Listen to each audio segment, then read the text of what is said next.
आज के न्यूज़पेपर में ये नहीं होता. Whenever Indian Express writes E, that is what it stands for. What? Explained. और यही रेलेवेंस है हमारे लिए. ठीक बात है जी. So today you people are supposed to read this article line by line. Every single line is important. और in fact ये रिमूवल ऑफ स्पीकर वगैरह आपकी लक्ष्मीकांत में भी मेंशन रहता है, लेकिन कोई चीज अगर करंट में आ जाती है वो ज्यादा इंपॉर्टेंट हो जाती है. सो साथ साथ में न्यूज़पेपर रीडिंग करने का एक और फायदा ये भी होता है कि मान लो आप लक्ष्मीकांत पढ़ रहे हो पॉलिटी कवर करने के लिए, तो उसमें इतना सारा कुछ है याद रखने के लिए. एक दो रीडिंग में तो डेफिनेटली याद नहीं होता है, राइट. कम से कम 3-4 रीडिंग जब आप लेते हो ऐसी content laden, content heavy standard book की, तो आपको कुछ चीजें याद रहनी स्टार्ट होती हैं. लेकिन सारा कुछ इक्वल इंपॉर्टेंस के साथ याद करेंगे तो ये पॉसिबल भी नहीं है, प्रैक्टिकल भी नहीं है. साथ साथ में करंट अफेयर्स के ऊपर जिसकी नजर है, राइट, कुछ बच्चे करते हैं ना कि पहले ये एनसीईआरटी और स्टैंडर्ड बुक तो पढ़ लें, बाद में पढ़ेंगे, उनको कुछ भी फिर अंत में याद नहीं रहता.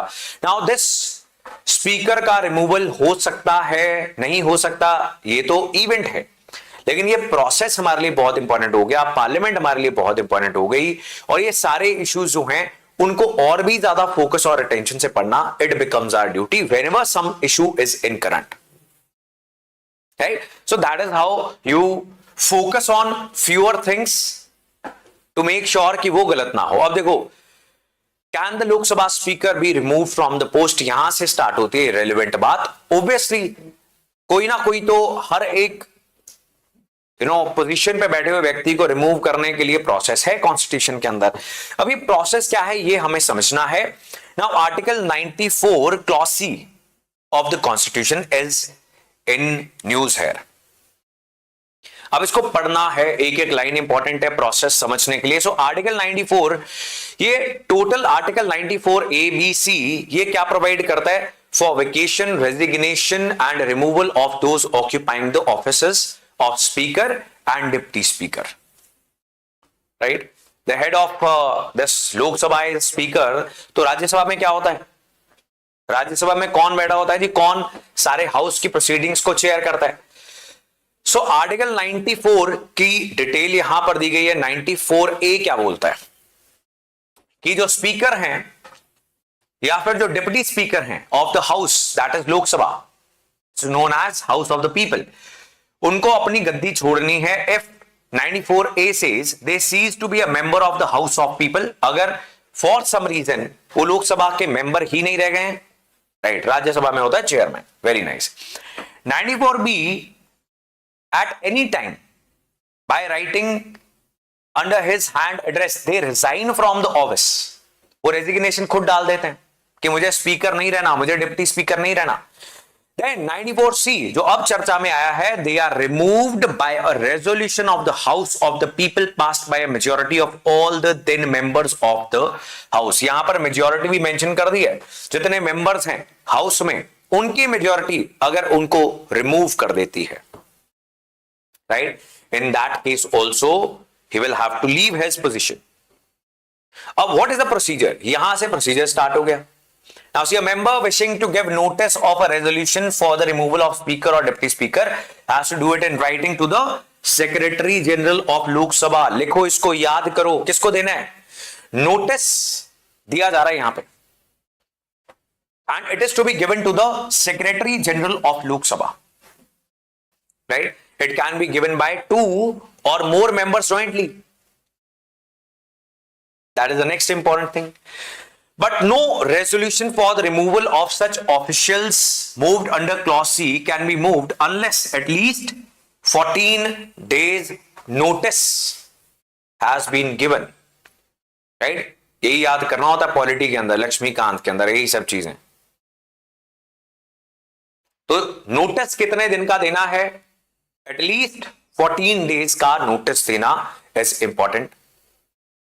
आफ्टर दैट ये नोटिस दे दिया गया, a motion for leave to move the resolution is entered. होता है जब भी कोई बिल की चर्चा करनी है तो बिल प्रपोज करने वाला कहता है खड़ा होकर स्पीकर को कि I request to that the leave be granted, right. तो वो यहां पर आ गई है कि मतलब इसको इंट्रोड्यूस करने के लिए समय दिया जाए। A motion for leave to move the resolution is entered in the list of business in the name of members concerned on a day fixed by the speaker. Speaker ही करेंगे, खुद ही करेंगे, राइट। Process continuous. क्या पहले भी ऐसा कोई no confidence motion आया है? अब नो कॉन्फिडेंस मोशन है क्या? ये वो सरकार वाला नहीं है।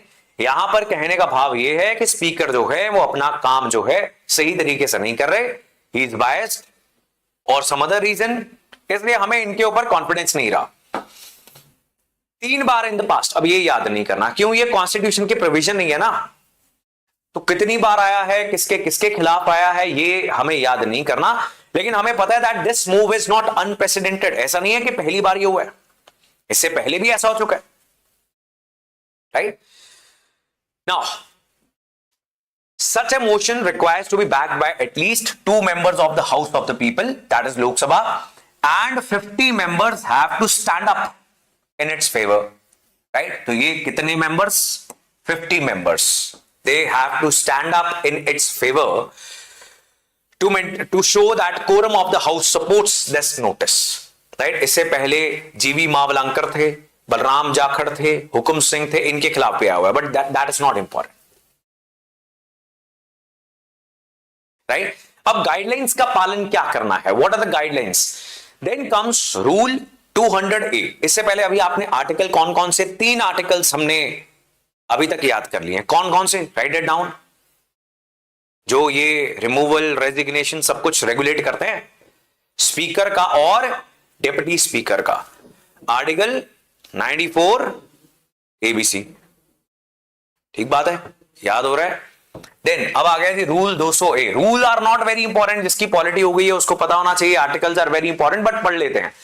सच a resolution needs to be specific, कि क्यों आपको कॉन्फिडेंस नहीं रहा। It should be clearly and precisely expressed, shall not contain arguments, inferences, ironical expressions, imputations और defamatory statements, राइट जी। तो यहां से अगर 50 लोग या उससे ज्यादा खड़े होकर बताते हैं कि जी हां हम चाहते हैं कि इसको एंटर किया जाए, तो स्पीकर को फिर करना पड़ेगा, and the motion will get admitted, right. So in case such a motion is admitted, members who are in favor of it are required to rise in their places. If not less than 50 members rise, मतलब 50 से ज्यादा rise करते हैं तो इस motion को enter करना पड़ेगा। अगर नहीं करते तो ये यहीं पर खत्म हो जाएगा, राइट। देन इसको आगे नहीं ले जाया जाएगा। उसके बाद the resolution will be taken up on a particular day, not being more than 10 days from the date on which the leave is asked for. जब ये पूछा गया है, जो भी इसको प्रपोज कर रहा है कि the leave be granted, speaker साहब, तो दे दिया गया। और जितने लोग चाहिए, कम से कम 50 लोग खड़े होके इसका समर्थन भी करते हैं। उसके बाद 10 दिन के अंदर अंदर आपको इसके लिए समय देना पड़ेगा, राइट। जिस दिन ये समय दे दिया गया, whenever it is scheduled to be taken up, resolution shall be included in the list of business followed by a discussion. इसके बाद चर्चा होगी, राइट। तो सारे लोग स्पीकर की गलतियां बताएंगे। अब आपको शायद ये देखने को मिल भी सकता है अगले दिनों में। स्पीकर हैं कौन पता ना आपको? ये this person is the speaker and he is a bit biased, right. Everybody is. Speaker कहां से आता है? कौन डिसाइड करता है कौन स्पीकर रहेगा? तो रूलिंग पार्टी ही अपना बंदा लगाती है, तो वो बायस्ड होता ही है। आप विधानसभा उठा के देख लो, कोई भी स्टेट की लोकसभा उठा के देख लो, उसने जिस पार्टी से आया है उसके प्रति बिल्कुल अनबायस्ड हो जाएगा। कॉन्स्टिट्यूशन तो ये एक्सपेक्ट करता है, लेकिन ऐसा होता नहीं है, राइट। ये प्रैक्टिकल बात नहीं है। What if less than required number of members participate, तो खत्म, राइट। उसके बाद फिर वोटिंग होगी, और उसमें अगर मेजॉरिटी ऑफ द हाउस ये डिसाइड करती है कि स्पीकर को रिमूव कर देना चाहिए, जो ऑब्वियसली नहीं होगा, क्योंकि मेजॉरिटी किसके पास है आज? भारतीय जनता पार्टी और उनके अलायंस के पास, एनडीए के पास, एंड स्पीकर भी उनके लगाए हुए हैं, तो ऐसा होने वाला नहीं है। लेकिन ये होता क्या है? ये अपॉर्चुनिटी होती है। ऑपोजिशन जब ये डिबेट चलेगी, उसमें इतना क्रिटिसिज्म होगा स्पीकर का, उसकी हेडलाइंस छपेंगी, so they are trying to give out this message that the speaker is not giving us time, required time, लोकतंत्र की हत्या हो गई है, ऑपोजिशन को बोलने नहीं देते, leader of opposition Rahul Gandhi को चुप करवाया जा रहा है, राइट। और जब उनकी माताजी की सरकार थी तब भी ऑपोजिशन यही कहती थी, ऑपोजिशन बीजेपी थी, और ये चलता ही रहता है, राइट। लोकतंत्र की हत्या 50-60 बार हो चुकी है।